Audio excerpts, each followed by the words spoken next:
This is a 1997 Jeep Grand Cherokee with Laredo trim. The chassis code for this car is Z as in zebra J. This is the front drive shaft from this Jeep. One thing to note is there are different types of drive shaft for this Jeep CJ.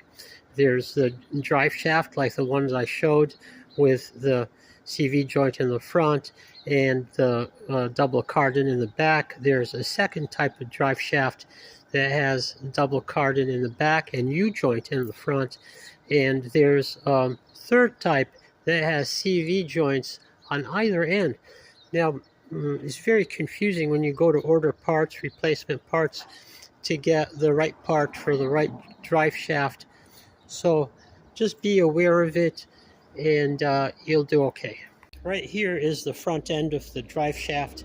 It has a CV joint. This joint is collapsible like this. The CV joint is held into the yoke on the front differential by these 6 bolts, and they have these horseshoe shaped washers that help to prevent the bolts from working loose. These bolts have 8mm heads. On the other end,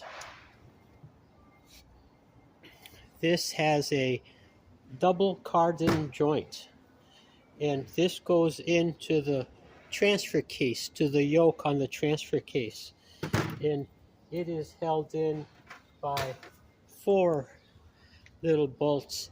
All of these bolts have 8mm heads. This drive shaft is very easy to remove. If you can get under the car, then you can get this drive shaft out without too much trouble. One thing you must note is in order to rotate the drive shaft, you must put the transmission into the neutral position. This is the rebuild kit for the front CV joint. And let's take a look at what comes in this box.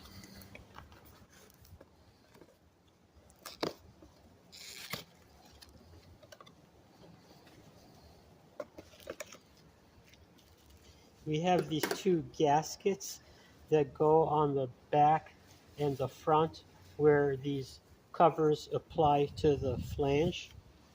We have the boot with the rear cover, and it's nice that this boot is already clamped onto the cover. We have a container that has new bolts, and it also has this circle clip, and I'll show you where this goes when we go to rebuild the joint. This is the front cover. This is the clamp that goes on the back of the boot. Here's a bag with some grease. Here's some instructions. There's a new set of horseshoe washers. And finally, here's the new CV joint. And I want to caution you, try not to pop this joint apart because it can be difficult to put it back together. As the first step for disassembling this joint, I'm going to loosen up this clamp that's on the rear of the boot, and for this I just need screwdrivers, a couple of screwdrivers of different sizes. There we go. So now, in theory, this boot should just slide off the front of the shaft. Next, I've placed this joint into a very solid vise. I'm going to do whatever I need to do to get this cover off. I wish I knew of some elegant method of doing this, but I don't. What I did is I took a small screwdriver, pounded it in until it came out through the edge, then I took a bigger screwdriver, I put it in through this hole that I made and just pried this whole thing up. Then I just continue to pry it up from all around until it just comes off from everywhere.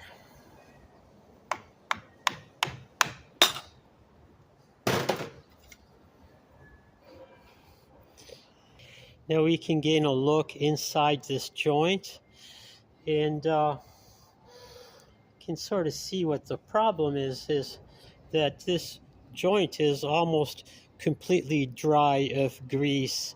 Yeah, you can see that the joint is pretty much jammed. It won't move. And this is what was causing the problem with the clicking noises.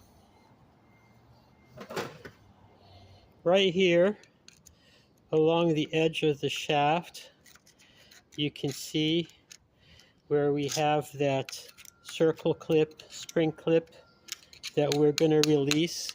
And when we release this circle clip, then the joint, then the shaft will just slide right down.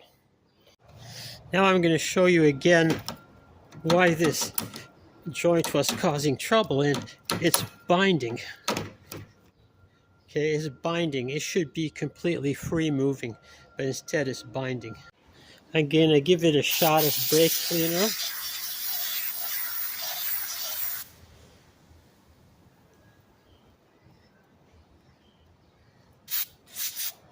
Right there, right here, you can see the two ends of the spring clip.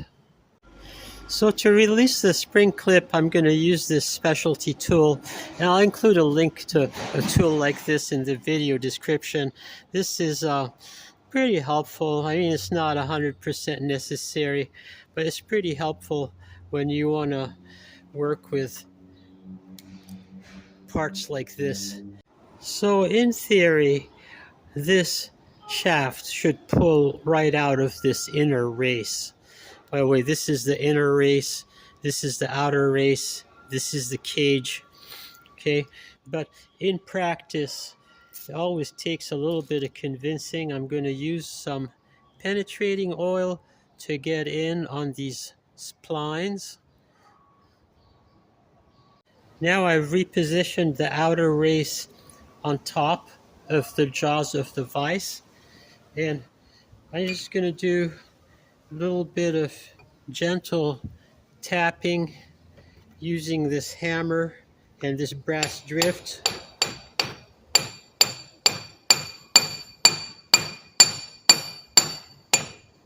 And gentle tapping is not doing the job. I'm going to have to hit it harder.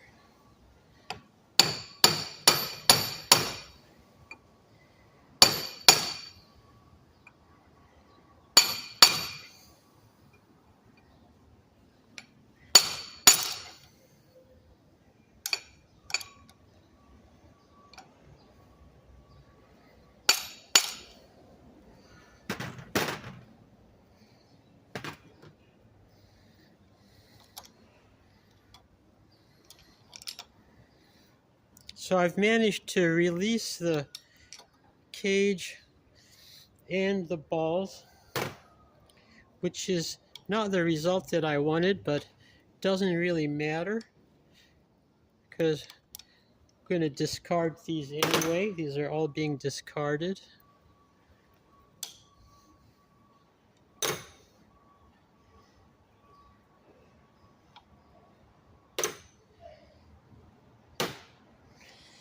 And now the entire outer race should slide down.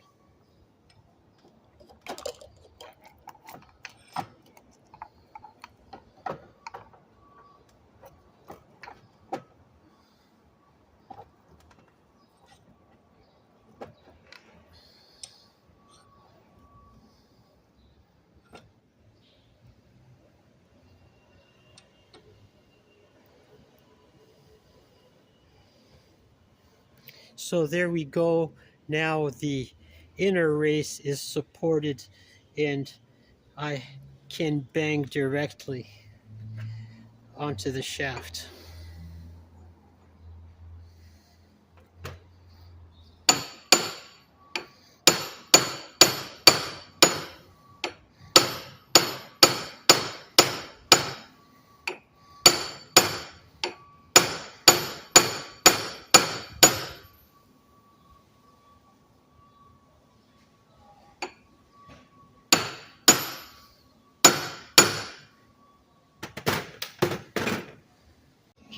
So this has refused to budge with the hammering method, and I don't want to risk mushrooming the end of this shaft, so I'm going to move to plan B, which is using a puller. Let's see how we do with this 2-jaw puller, and you're just going to have to make sure we stabilize it and start turning. Okay, so this puller is working out even better than I thought it would, and I'm just supporting the shaft from underneath so it doesn't fall out. And it's almost all the way out. Here you can see the race. This face points to the bottom. This flat face points to the top. And I'm going to show you something. I'm going to show you how this joint was worn. See, it's worn right here. And it's worn right here. But this is probably the worst spot right here. And again, more wear over here. And there's signs of wear like pretty much everywhere all over this joint. That's why it was making noise. We're done with disassembling this. We're going to go to assembling the new joint. Now let's see about putting all this back together. I've cleaned this off fairly thoroughly. Now I'm just going to put some general purpose grease on these splines so that they can slip into the CV joint race more easily. So I'm just going to dab a little bit of grease all around here like this, and that's just going to help it to slip in more easily. Okay. So next I'm going to take this race out of its protective wrapper.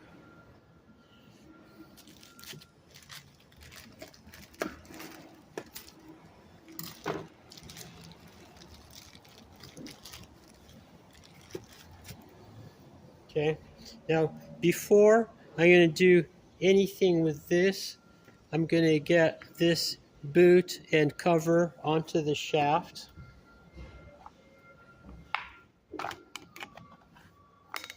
Just like that. Now this is the piece of the inner race right here that has a raised edge. So it's the one that faces toward the back.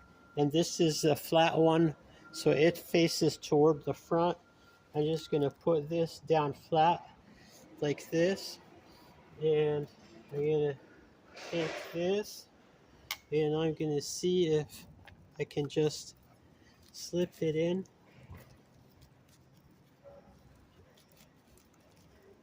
And no, it's not wanting to slip right in. Maybe I'll put some grease on these teeth too.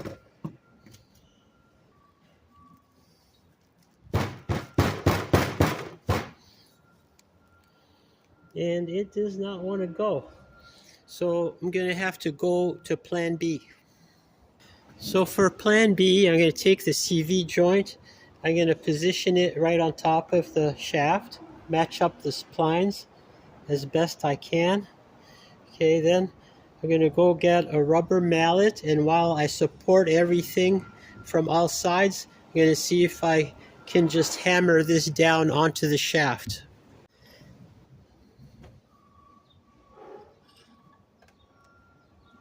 Okay, so here's the rubber mallet, and let's see how well we do.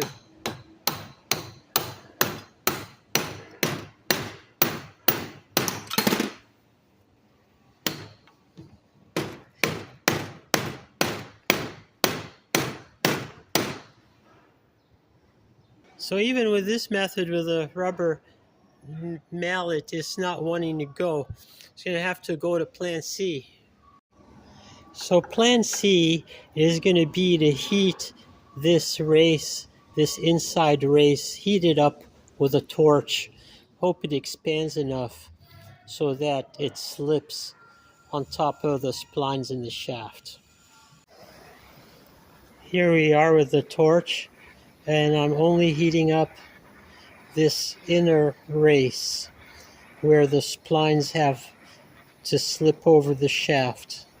So plan C was a complete failure. Even after heating up this race and beating on it with a 3-pound sledge, I could not get it to slip onto this shaft. So how did I get it onto the shaft finally? Well, I went to plan D, which was I took this entire thing to the machine shop where they had a 20-ton press, and it didn't take all that much force. It didn't require 20 tons, but you needed a press that was big enough to hold the entire length of the shaft. And now all I have to do is put this snap ring back on, and I'm going to do that using this snap ring tool. Okay, so I want to drop this. There's a groove for the snap ring right there. Gonna expand it, slip it on, and it's not quite on there. I just need to adjust it a little bit to settle it in all the way, but that gives you the basic idea right there. And there, with a little bit of wiggling that I did off camera, it took all of 10 seconds, I got the snap ring into the groove. So the next step is going to be to fill this with grease. I want you to note that I've already put this gasket onto the cover, and I've glued the gasket on with this adhesive so it doesn't go anywhere. This gasket and the other gasket that goes on the top are very important for preventing moisture from getting into the joint, and moisture pretty much melts the grease, and it also corrodes the moving parts. So water, no good. Gasket, good. Okay, don't forget to put the boot and the cover and the gasket on before you press the CV joint back onto the shaft. This is the grease that was provided with this kit. I'm gonna cut it open up here. Then I'm just gonna start squirting this grease into the joint. Okay, and I'm gonna move the joint around.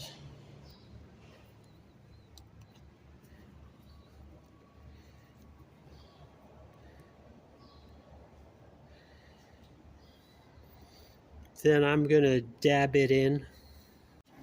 So I got the gloves on for this, because I don't want to unnecessarily get my fingers all greasy.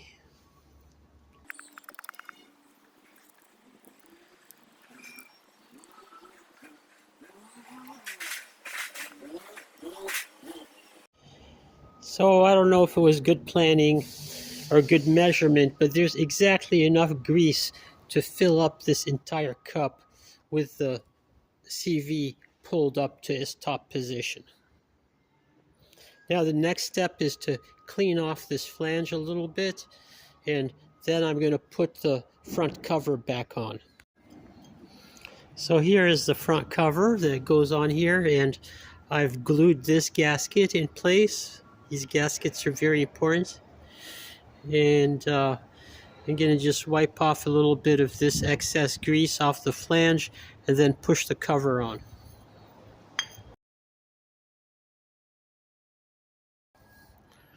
I'm going to line up the holes as much as possible. And there we go. Now, when the mounting bolts go through these holes, and into the yoke on the front differential. They will clamp this down into position, and that's all we need to do. Here I've put all of the old bolts through, and they're on the wrong way, okay, but I'm going to remove them. The purpose of this was just to make absolutely sure that all the holes line up all the way through before I clamp this together and take it to put it on the car. Now is the time to check. And before I remove the bolts, I'm going to use this vice grip to clamp everything together. Make sure it's well clamped together. One more thing is going to be the clamp for the lower end of the boot.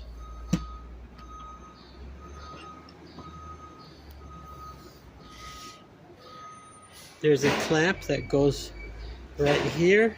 Okay, make sure that the boot is seated on the groove, just like that, and then you put the clamp on. Now let me see if I can get this clamp on here without too much fuss. The first step is to get it on as tight as possible, just by hand pressure. There we go. That's nice and tight. Oh, it has just popped loose. Okay, let's redo it.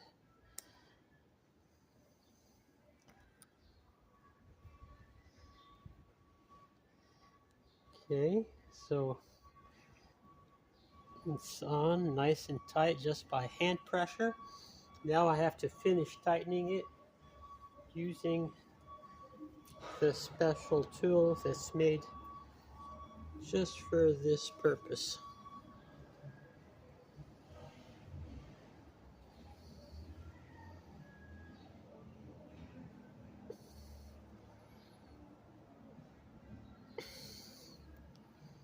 And there we go. Now I'm going to do just a little bit of final test of this joint to make sure that it's not binding.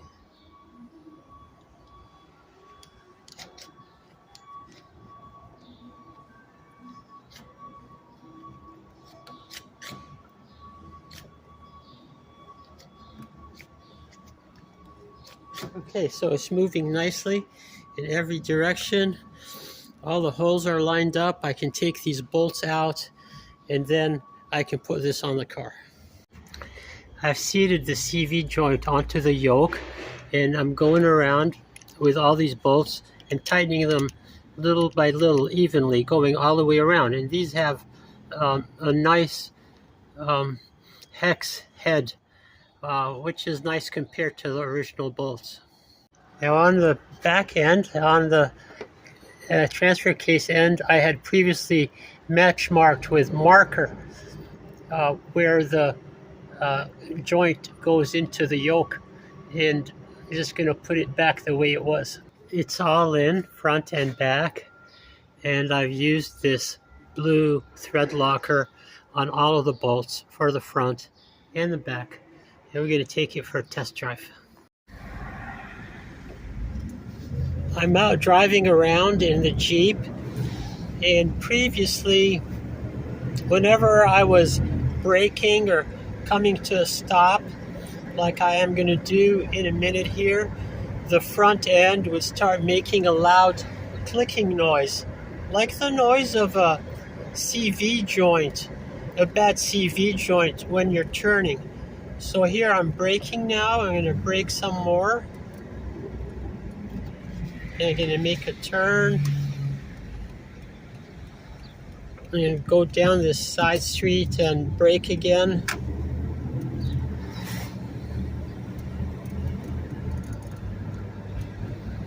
So I'm going to brake coming up to this stop here. And it's just as quiet as can be.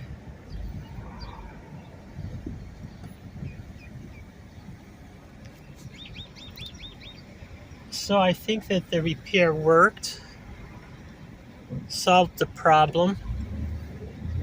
Let's try again on this quiet stretch of road.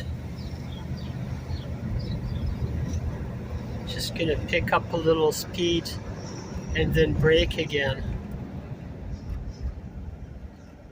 And it's just as quiet as can be. Previously it would have been just clicking, raising a huge racket, and it's not doing that anymore. This is my assistant Whitey. He's in charge of giving the final okay on every repair. Thank you for watching this video. I hope you enjoyed it and helps you to deal with your situation if it ever does come up.